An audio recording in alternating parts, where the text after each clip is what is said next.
आज के इस व्लॉग में मैं आपसे शेयर करूंगी अपनी डेली रूटीन के मैंने अपना दिन किस तरह से मैनेज किया है और मैं आपसे कुछ ऐसी हैबिट शेयर करूंगी जिसे अपनाकर आप अपनी लाइफ में चेंजिंग महसूस करेंगे, जैसे कि मैंने किया है। पहले मैं भी ये बातें नहीं करती थी, आदतों को अपनाया नहीं था, तो मेरी लाइफ बहुत ही अनयूजुअल थी, यानी कि कुछ भी उसमें करामत नहीं होता था, कभी परेशानी और दिल आज़ारी होती रहती थी। लेकिन जब से मैंने ये आदतें अपनाई हैं तो अल्लाह का लाख लाख शुक्र एहसान है कि मेरे साथ मेरी ज़िंदगी में एक मस्बत सोच आ चुकी है, यानी कि एक पॉजिटिव सोच आ चुकी है। तो मेरा आपसे कहना है कि मेरा वीडियो एंड तक ज़रूर देखिएगा। काइंडली वीडियो को पसंद आ जाए तो लाइक का बटन दबा दीजिएगा और मेरे चैनल पे नए हैं तो सब्सक्राइब कर दीजिए प्लीज़, और बेल आइकन को भी प्रेस कर दीजिए।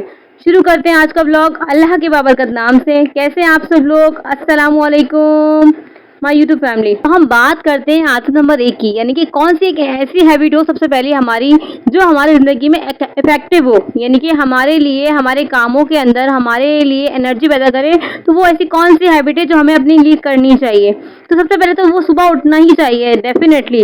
जो कामयाब लोग हैं आप देखें हमेशा सुबह उठते हैं, जो जिनको गोल्स अचीव करने होते हैं वो अपनी रूटीन को फॉलो करते हुए अपनी टाइम मैनेज करते हैं। यानी टाइम मैनेजमेंट का मतलब ये होता है कि सही से प्रॉपर सोते हैं, प्रॉपर टाइम से उठते हैं, प्रॉपर डाइट लेते हैं, टाइम पे लंच करते हैं, टाइम पे पानी पीते हैं, अपना बहुत सारा ख्याल रखते हैं। तो टाइम मैनेजमेंट का सबसे सही तरीका जो होता है वो सुबह का उठना होता है। सबसे पहले आप सुबह उठें और अल्लाह का नाम लें, यानी कि अल्लाह का नाम ऐसे लेना है आपने कि आपके अंदर वो एब्जॉर्बेशन हो, यानी कि आप सिर्फ दिल आज़ारी से नहीं कि उठे और पढ़ लिए नमाज और उठे और पढ़ ली कुरान, उठे और पढ़ लिया कुछ नहीं, ऐसे नहीं, दिल लगा कर दिल से अल्लाह ताला का नाम लें। मिसाल के तौर पे उठते ही आपसे कोई ज़्यादा हैबिट नहीं की जाती, आपसे कोई यानी कि कोई ऐसी इबादत नहीं की जा सकती जो आप जिससे बहुत थकान महसूस कर लेते हैं कुछ। वैसे तो अल्लाह का नाम लेने से या कोई सी आदत अपनाने से आपको थकान महसूस नहीं होती है, लेकिन बचांस अगर ऐसा होता है बाजू का, तो सबसे पहले आपने ला इलाहा की तस्बीह पढ़नी है। ला इलाहा की तस्बीह आप समझ सकते हैं कि कितनी पावरफुल है। इसका विर्द आपके लिए आपकी लाइफ में एक मस्बत सोच लेकर आएगा और आपको एक बेहतर किरदार का मालिक बनाएगा। और सुबह उठते ही अगर हमने ला इलाहा इल्लल्लाह मुहम्मदुर रसूलुल्लाह का विर्द किया तो हमारे सारे काम तो वैसे ही पार हो जाने। अल्लाह के नाम से पढ़ने से सारे काम तो वैसे ही पार हो जाने, हमें कोशिश ही नहीं करनी कुछ और करने की। हम अल्लाह के नाम से अगर शुरू करेंगे तो जाहिर सी बात है हमने अपने अंदर ये चेंजिंग लानी ही लानी है। ये हेल्दी हैबिट है देखा जाए तो, क्योंकि हेल्दी हैबिट लोग कहते हैं खाने पीने से होती है, लेकिन हेल्दी हैबिट आपको अल्लाह के नाम लेने से भी हो सकती है आपकी शुरुआत। तो सबसे पहले तो आपने उठना है जल्दी और अल्लाह पाक का नाम लेना है ऐसे, यानी कि ला इलाहा इल्लल्लाह मोहम्मद रसूलुल्लाह का विर्द करना है। 100 टाइम की तस्बीह पढ़ लें आप, बहुत से बहुत आपको 2 मिनट लगेंगे पढ़ने में, तो 100 बार आपने ला इलाहा इल्लल्लाह मोहम्मद रसूलुल्लाह पढ़ लेना है। और दूसरी हैबिट मेरी उन बहनों के लिए है जो यानी कि लेजीपन दिखाती हैं, थोड़ा सा सुस्ती दिखाती हैं, कायली दिखाती हैं कि नहीं यार उठेंगे कर लेंगे। उठें और फटाफट अपने सारे कामों को मैनेज कर लें। जैसे यानी कि आपने झाड़ू लगाना है, आपने बर्तन धोने हैं, आपने और कोई काम करना है, तो सबसे उठ के आपने प्रायोरिटी ये देनी है कि आप सबसे पहले अपने घर को फ़ौरन साफ़ करें। आप खाना पीना अपना बनाते हैं जो भी करते हैं तो आपने सुबह एक मैनेज बना लेना है, अपना शेड्यूल बना लेना है कि आपने पहले करना क्या है। सफाई करने के बाद, बर्तनों से फारिग होने के बाद आप अपनी रूटीन को मैनेज करें ताकि आप परेशानियों से दूर रह सकें। आपके और भी काम होंगे बहुत सारे तो वो भी आप कर सकें। और धीरे धीरे आपकी लाइफ की रूटीन अगर आप रोज़ाना अगर इस हैबिट को अपनाती रहेंगी रेगुलरली काम करने से, तो आपकी लाइफ की रूटीन भी सेट होती रहेगी और आपको खुद ब खुद दिल करेगा कि आप जल्दी जल्दी काम से फारिग हो जाएं। आपको घर गंदा पड़ा हुआ बिल्कुल भी अच्छा नहीं लगेगा।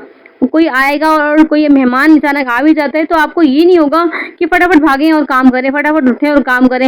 आपका घर पहले से ही साफ़ सुथरा होगा। संडे का दिन हो या इवन कोई सा भी दिन हो, संडे का दिन ज़्यादा काम होता है इंसान को। हम औरतों को संडे का दिन काम बहुत होता है, क्योंकि संडे के दिन हमारे घर में सभी लोग होते हैं, हस्बैंड होते हैं, सब पास से कोई मेहमान आ जाता है, बच्चे भी होते हैं घर के अंदर। वैसे तो बच्चों की अभी छुट्टी आई हैं तो इससे तो बच्चे घरों में ही हैं, लेकिन ये कि संडे के दिन भी हमारे को फारिग नहीं होते हम लोग। तो हमें चाहिए अपने आप को इफेक्टिव बनाएं ताकि सब लोग हमारे को देखें और जो भी कोई आए तो ये कहे यार वाकई में ये बिल्कुल इफेक्टिव गर्ल है, इफेक्टिव वूमेन है, कि इनसे इंस्पायर होकर जाते हैं लोग। और आपके साथ लोग फिर अच्छा बर्ताव करते हैं और आपकी इज़्ज़त करते हैं। मिसाल के तौर पे अगर आप जॉइंट फैमिली में रहते हैं, तो जॉइंट फैमिली वाले आपको एक प्रायोरिटी देते हैं। बहुत से लोग ऐसे भी होते हैं जो यानी कि नहीं करते, लेकिन इससे आपको फ़ायदा ये होता है कि आपकी खुद की तबीयत ठीक रहती है, आपकी एक्सरसाइज़ में आपको प्लान मिलता है, आपको अपनी टाइम मैनेजमेंट करने के बाद आप अपने अंदर एक चेंजिंग महसूस करते हैं। तो अपने अंदर आपको ये हैबिट लाज़मी लानी है कि अपने टाइम को मैनेज करना है और अल्लाह ताला का नाम लेना है। 2 ये आदतें ऐसी हैं कि आपकी लाइफ को हेल्दी ही बनाएँगी इंशाल्लाह, इंशाल्लाह। और तीसरी हैबिट मैं आपसे ये कहूँगी कि आपने अपनानी है जो वो यही सफाई की, कि आप जब भी अपना काम करें हाथ के हाथ, जैसे मिसाल के तौर पे आप खाना बनाती हैं, तो खाना बनाने के टाइम बहुत सारा कचरा हो जाता है, प्याज़, सब्ज़ी का सबका सब किचन गंदा हो जाता है, फैलावा हो जाता है, तो हाथ के हाथ उसको साफ़ करें। यानी कि जो भी चीज़ जहाँ से उठाएँ उसको वहीं रखें। कपड़े से इसको साफ कर दिया करें हर हफ्ते में, हर 2 दिन बाद। अगर आप ये करती रहेंगी ना, यकीन जाने आपका किचन खुद ब खुद बोलेगा कि यार वाक़ई में मैं बहुत अच्छा हूँ। कभी भी आपको उसमें से ना एक ऐसी आवाज़ नहीं आएगी कि यार मैं बहुत गंदा हूँ। क्योंकि जब आप उसको साफ करती रहेंगी, उसका ख़्याल करती रहेंगी, वो खुद ब खुद आपके अंदर एक अट्रैक्शन देगा आपको। आपको वहाँ बैठने का दिल चाहेगा, आपका दिल चाहेगा वहाँ टाइम स्पेंड कर। बहुत से लोग यानी कि किचन ऐसा होता है कि उनका किचन में घुसने का भी दिल नहीं चाहता यार, कि कचरा कहीं टंगा हुआ है, बर्तन कैसे फैले हुए हैं, डस्ट इतनी लगी हुई है, तो ऐसे किचन में बैठने को क्या खाने पकाने को भी दिल नहीं करता।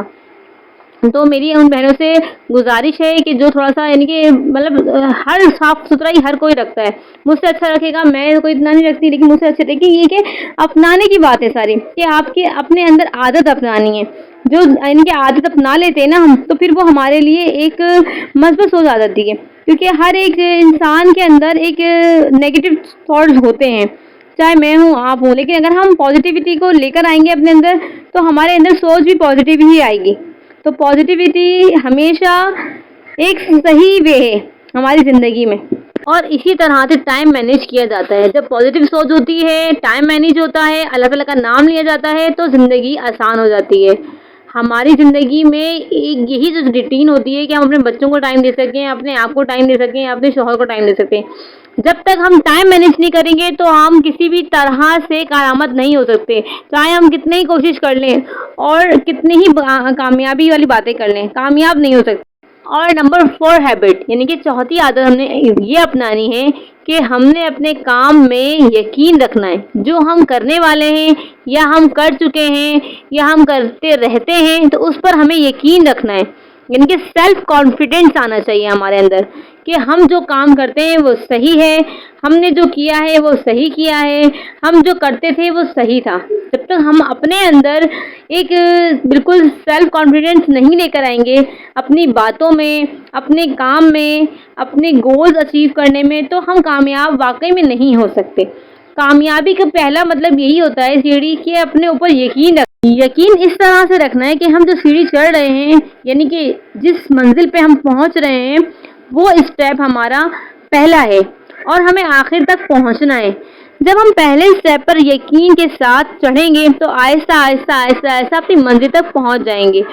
मेरी वो बहनें जो परेशान हो जाती हैं, थोड़े से हालात में परेशान हो जाती हैं, थोड़ी सी चीज़ों में, तो मेरे उनसे कहने का मतलब यही है कि आपने ये हैबिट अपनानी है कि अपने आप में कॉन्फिडेंट लेके आएँ, अपने आप पे यकीन रखें, अपने पुख्ता यकीन को कामयाबी के तौर से बनाएं। कि आपने अगर यकीन रखा है ना, तो यकीन कामिल बनाएं, अल्लाह पे छोड़ दें बाकी सब कुछ। अल्लाह बेहतर फैसला करने वाला है, और इंशाल्लाह अगर आपने किसी के साथ बुरा नहीं किया, तो आपके साथ भी बुरा नहीं होगा। मेरी वो बहनें जो जॉइंट फैमिली में रहती हैं, परेशान हो जाती हैं छोटी-छोटी चीज़ों के लिए, छोटी-छोटी बातों में, तो वो इन सब पे ध्यान ना दें, अपनी चीज़ों पे, अपने आप पर, अपनी सेल्फ पर ज़्यादा ध्यान दें, बजाय किसी और पे ध्यान देने की। क्योंकि ज़िंदगी की जो है ना हमारी, वो छोटी-सी है, तो किसी और की बातों में हम क्यों ज़ाया करें, बजाय इसके कि हम अपने ऊपर अपने हालात की देखें कि हम क्या कर रहे हैं, कैसे हालात हैं हमारे, हम क्या किसी को दे रहे हैं। और 5वीं रूटीन मेरी बहनों ने ये इस्तेमाल करनी है अपनी लाइफ में, कि अपने आप को खुश रखना है। खुश रहेंगी तो हेल्दी नजर आएंगी, हेल्दी नजर आएंगी तो खूबसूरत नजर आएंगी, खूबसूरत नजर आएंगी तो सबके लिए आप एक इंस्पिरेशन बनेंगी। और हेल्दी रहना, खुश रहना कैसे है? अपने आप का ख्याल रखकर, अपनी डाइट का, अपनी चीज़ों का, अपने आप का ख्याल रखकर आपने हेल्दी और खुश रहना है, यानी कि हैप्पी रहना है। अपने बच्चों के लिए, अपने शौहर के लिए कोई भी ऐसी बात अगर घर में हो जाती है, जो घर में रहते हैं लोग, उनके साथ कोई आपकी नोक-झोंक हो जाती है, तो उसको दिल पे नहीं लेना है। रोना नहीं है छोटी-छोटी बातों पे, क्योंकि रोने से आपका दिल भी खराब होता है और आपकी स्किन को भी बहुत नुकसान होता है। चाहे तो आप ये रिसर्च कर लें, जो मेरी बहनें रोती हैं, उनके चेहरे की स्किन जो है ना वो ढल जाती है, और जो खुश रहती हैं तो माशाल्लाह आप उनको देख ही सकते हैं, उनके हाल और उनकी रूटीन क्या होती है। लोगों में ज़ाहिर कीजिए अपनी खुशी को, यानी खुशी जो है ना आपकी, वो लोगों में ज़ाहिर कीजिए, ताकि जो लोग जलते हैं ना आपसे, जो आपको देख के जेलस फील करते हैं, जो हसद फील करते हैं, तो उन लोगों को ये नज़र आए कि आप हर हाल में खुश रहते हैं। आपको किसी से कोई फ़र्क ही नहीं पड़ता। जब आपको किसी से कोई फ़र्क नहीं पड़ता और आप खुश रहती हैं, तो लोग आपसे ऑटोमेटिकली कटना शुरू हो जाते हैं। चाहे आपके रिश्तेदारों में हो, आपकी जॉइंट फैमिली में कोई ना कोई हो, बहुत से ऐसे लोग होते हैं। यकीन जाने मेरे साथ तो ऐसे मामलात होते हैं कि मैं आपको इस पे ऑन एयर बता नहीं सकती, लेकिन मैंने अपनी ज़िंदगी में ऐसे लोग देखे हैं कि जो मुझसे बहुत ही परेशान रहते हैं, लेकिन न जाने क्यों, ये अल्लाह जानता है, हो सकता है मेरी कुछ सी बातें होती हैं जो उनको पसंद नहीं आती हैं, तो मैंने तो हमेशा उनको डिग्रेड करना शुरू करा है, यानी कि उनको इम्पोर्टेंस नहीं देती मैं उन लोगों को, जो मेरे बारे में अलग सोच रखते हैं या कैसी भी सोच रखते हैं, क्योंकि अगर मैं उन्हें इम्पोर्टेंस दूँगी तो मेरा क्या होगा? तो किसी को इम्पोर्टेंस देने से बेहतर है इंसान अपने आप को इम्पोर्टेंस दे ले, अपने आप को एक अहमियत दे ले। लोगों की अहमियतों को छोड़ दीजिए, क्योंकि आजकल का दौर नहीं है किसी को अहमियत देना। अहमियत अपने आप को दें, अपने बच्चों को दें, अपने शौहर को दें, अपनी ज़िंदगी को दें। ये थी मेरी आज की वीडियो और आज का व्लॉग। उम्मीद करती हूँ आपको पसंद आया होगा। काइंडली लाइक सब्सक्राइब का बटन दबा दीजिए और मुझे दुआओं में याद रखिए। और जिनके घर में कुर्बानी होने वाली है वो प्लीज़ मुझे अपने घर में याद रखिएगा कि मेरे घर पे गोश्त पहुँचा दें। अल्लाह हाफिज़। ये मानुल्लाह, अपना बहुत सारा ख्याल रखिएगा।